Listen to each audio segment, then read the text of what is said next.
Hello কাছের মানুষজন, তোমরা সবাই কেমন আছো? তো আশা করি ভালোই আছো। তো এই যে মাছটার হচ্ছে সুইম ব্লাডার বলে একটা রোগ হয়েছিল, যেটা পটকা বা গ্যাস যেটাকে বলা হয়, ওদের জন্য ওটা গ্যাস হয় আর পটকাটা ফুলে যায়, ওর জন্য ওরা সাঁতার কাটতে পারে না।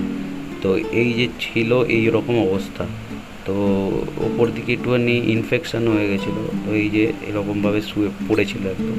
তারপরে উঠিয়ে ওটাকে একটা ফিল্টারটা চালিয়ে তার মধ্যে অক্সিজেনটা দিয়ে তারপরে ওটাকে নুন দিয়েছি, মানে রক সল্ট দিতে হয়েছে। আর একটা নীল রঙের একটা, জানে সবাই যে যারা অ্যাকোরিয়াম ইউজ করে তাদের একটা নীল রঙের একটা ওষুধ থাকে যেটা ক্লিয়ার করে জলটাকে। তো ওই জল ওর মধ্যে মিশিয়ে দিয়ে রেখে দিলাম। তো কিছুক্ষণ পর দেখি 1 ঘন্টা পর 1.5 ঘন্টা পর ঠিকঠাক হলো। যেহেতু এখনও ঠিকঠাক পুরো হয়নি, ওই জন্য ওটাকে আমি ওদের মধ্যে ছাড়িনি। আর এই যে দেখছেন আমি এটা করছি, এটা হচ্ছে ওপর দিয়ে দেখবেন একটা আস্তরণ পড়ে গেছে। তো এটা করতে হয়, কারণ কি নাহলে এতে অক্সিজেনের প্রবলেম হতে পারে।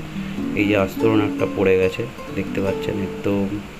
এই যে একটু মাত্র উঠে গেলো। এই যে এটাই হচ্ছে করতে হয় মাঝে মধ্যে। তো যতক্ষণ তোমার কাছে অ্যাকোরিয়াম এসব থাকবে, কিছু না কিছু করতেই হবে। যেরকম ধরুন গাছ পরিষ্কার করা, এই বড় বড় হয়ে গেলে গাছগুলোকে একটু কাটতে হবে। তো 1 সপ্তাহ পর পর একটু জল চেঞ্জ করতে হবে।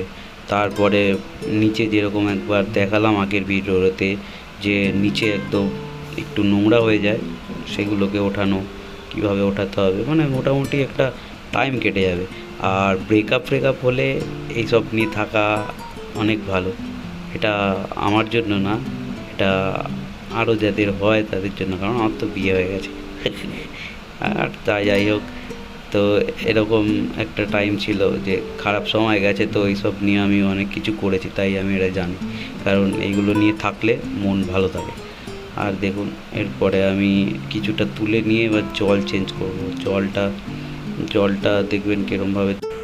আর এই যে এই গাছটা দেখতে পাচ্ছেন, এই যে এই গাছটা, এটা হচ্ছে একদম ছোটো এনেছিলাম, অনেকটা বড় হয়ে গেছে।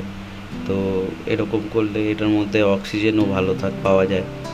তো ওই অক্সিজেনটা যাতে ভালো পাওয়া যায় জন্য এই গাছটা একদম প্রয়োজনীয়। এটা না নর্মাল, এটা একটা পুকুরেও পাওয়া যায়। এটা আপনি পুকুর থেকেও নিয়ে এসে রাখতে পারেন, কিন্তু একটু ধুয়ে নিতে হবে ভালো করে। আর এই যে জলটা দিচ্ছি, এরকমভাবে জলটা দিতে হবে। তো জলটা এরকমভাবে যদি দেন তাহলে এদিক ওদিক গাছগুলো হবে না, আর বালিগুলোও এদিক ওদিক হবে না। তো এই যে এই মাছটা দেখতে পাচ্ছেন, এটারও সুইম ব্লাডার প্রবলেম হয়েছিল। এটা আনার কয়েকদিনের মধ্যেই এটা হয়ে গেছিলো, উল্টে পড়েছিল একদম ছোট্ট, মানে দেখলে বুঝবেন না যে এরকম প্রবলেম হয়েছিল।